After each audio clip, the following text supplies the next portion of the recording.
بسم اللہ الرحمن الرحیم۔ السلام علیکم عزیز طالبات، اردو کے لیکچر نمبر 17 کے ساتھ آپ کی اردو کی معلمہ ایک بار پھر آپ کے ساتھ موجود ہیں۔ طالبات، گزشتہ لیکچر میں ہم نے ایک نئے سبق کا آغاز کیا تھا جس کا نام تھا شور کی آلودگی، ٹھیک ہے؟ تو آج ہم اس سبق سے متعلقہ عملی کتاب کا کام جو ہے وہ کریں گے۔ تو آپ اپنی عملی کتاب کا صفحہ نمبر 45 یعنی 45 جو ہے وہ کھول لیجئے۔ تو صفحہ نمبر 45 پر آپ کو اس سوال سے متعلقہ سوالات جوابات کا کام جو ہے وہ نظر آ رہا ہے، جو پچھلے بھی اسباق میں بھی آپ کرتے رہے ہیں۔ تو آئیے سوال جواب کا سلسلہ شروع کرتے ہیں۔ آپ چونکہ سبق پڑھ چکی ہیں تو مجھے امید ہے کہ آپ ان سوالات کے جوابات بہت آسانی سے جو ہے وہ لکھ سکتی ہیں۔ سب سے پہلا سوال ہے آپ کا، آلودگی سے کیا مراد ہے اور اس کے اسباب کیا ہیں؟ اسباب کا مطلب کیا ہوتا ہے؟ وجہ کیا ہے، یعنی آلودگی کیا ہوتی ہے اور اس کی وجوہات کیا ہوتی ہیں، یعنی کس وجہ سے یہ پیدا ہوتی ہے۔ تو ہم نے سبق میں پڑھا تھا، آپ کو یاد ہے نا کہ سبق کے شروع میں ہی ہم نے آلودگی کے بارے میں پڑھا تھا کہ آلودگی کیا ہوتی ہے۔ آلودگی سے مراد جو ہے وہ ہمارے ارد گرد کے ماحول کی گندگی ہوتی ہے، ٹھیک ہے؟ اور اس کے اسباب کیا ہیں؟ اس کے اسباب میں دھواں، مختلف قسم کی گیسیں، کیمیائی مادے، مصنوعی کھاد کا استعمال، کیڑے مار دوائیوں کا استعمال وغیرہ شامل ہیں، یعنی ان چیزوں کی وجہ سے جو ہے وہ آلودگی پھیلتی ہے۔ اس کے بعد دوسرا سوال کیا ہے، زمینی آلودگی سے کیا نقصان پہنچ رہا ہے؟ زمینی آلودگی سے کیا ہو رہا ہے، یعنی زمین کو کیا نقصان پہنچ رہا ہے؟ تو زمینی آلودگی سے زمین کی زرخیزی جو ہے اس کو نقصان پہنچ رہا ہے اور اس کی پیداواری طاقت جو ہے وہ کم ہو رہی ہے، یعنی وہ بنجر ہو رہی ہے، اس کی زمین میں اس میں کوئی چیز پیدا کرنے کی جو صلاحیت اللہ پاک نے پیدا کی ہے یا دی ہے اس کو، وہ آہستہ آہستہ ختم ہو رہی ہے۔ پھر آپ کا سوال نمبر 3 آ جاتا ہے، سبق میں کتنے قسم کی آلودگیوں کا ذکر کیا گیا ہے؟ تو یاد ہے نا آپ کو کہ کون کون سی آلودگیوں کا ذکر کیا گیا تھا؟ جی بالکل، فضائی آلودگی، زمینی آلودگی، آبی آلودگی، اور ایک جس پر اس سبق کا عنوان ہے یعنی شور کی آلودگی، ٹھیک ہے؟ پھر سوال نمبر 4 ہے آپ کا، شور کی آلودگی کسے کہتے ہیں؟ یعنی شور کی آلودگی جو ہے اس کا مطلب کیا ہوتا ہے؟ تو ایسا بے ہنگم شور جس سے انسان کی سماعت جو ہے وہ متاثر ہوتی ہے، یعنی سماعت میں نے آپ کو بتایا تھا نا کہ سماعت کسے کہتے ہیں؟ سماعت سننے کی طاقت کو کہتے ہیں۔ تو جس سے انسان کی سماعت، قوت سماعت جو ہے اس کو نقصان پہنچتا ہے، وہ شور کی آلودگی کہلاتی ہے۔ پھر اگلا سوال آپ کا یعنی آخری سوال اس صفحے پر جو ہے وہ کیا ہے، شور کی آلودگی پر ہم کس طرح قابو پا سکتے ہیں؟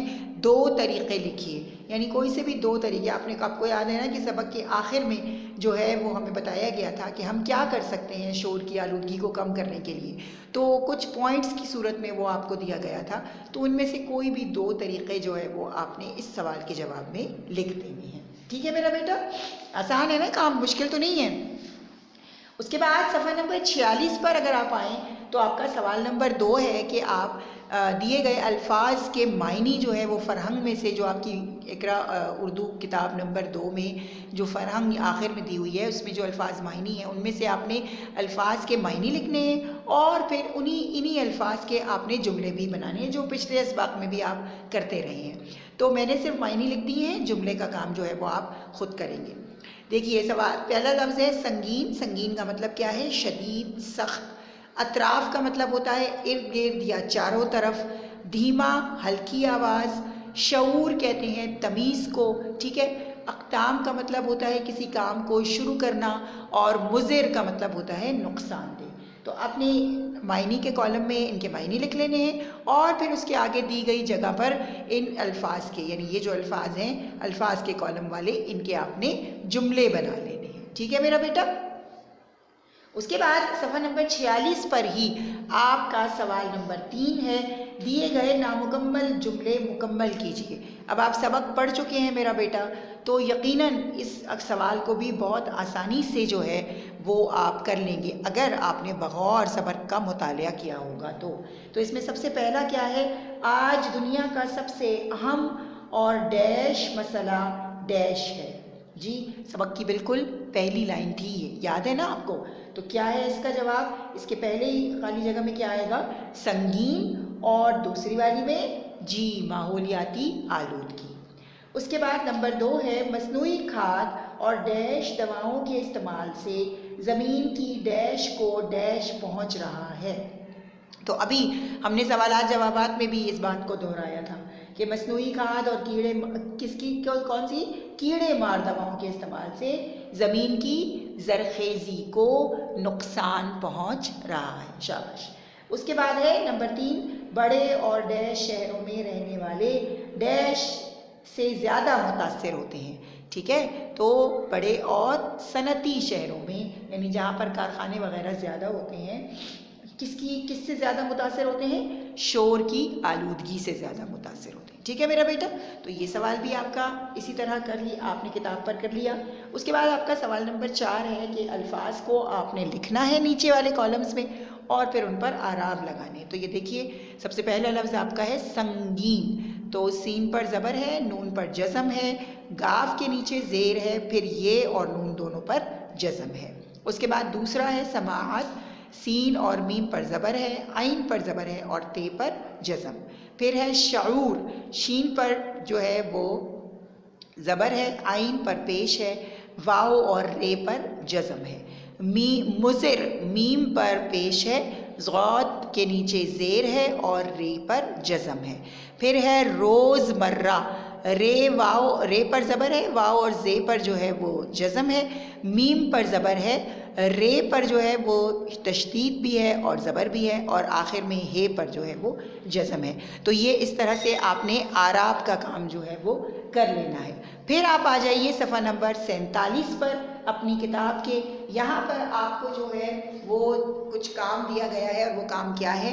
آپ کی کتاب کے صفحہ نمبر 47 کے اوپر جو ہے وہ سوال نمبر 5 ہے، جو ہے کچھ پرندے اور جانور ایک جگہ جمع ہو گئے ہیں، پرندوں کو جانوروں سے نقصان پہنچ سکتا ہے، آپ نے انہیں الگ الگ کر کے لکھنا ہے۔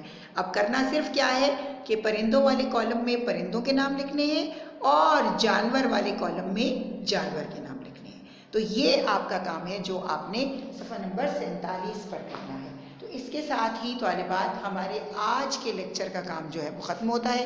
صفحہ نمبر 45 پر سوالات جوابات ہیں، صفحہ نمبر 46 پر جو ہے الفاظ معنی، جملے، خالی جگہ پر اور اعراب کا کام ہے، جبکہ صفحہ نمبر 47 پر آپ کو پرندے اور جانوروں کے نام جو ہے وہ الگ الگ کر کے لکھنے ہیں۔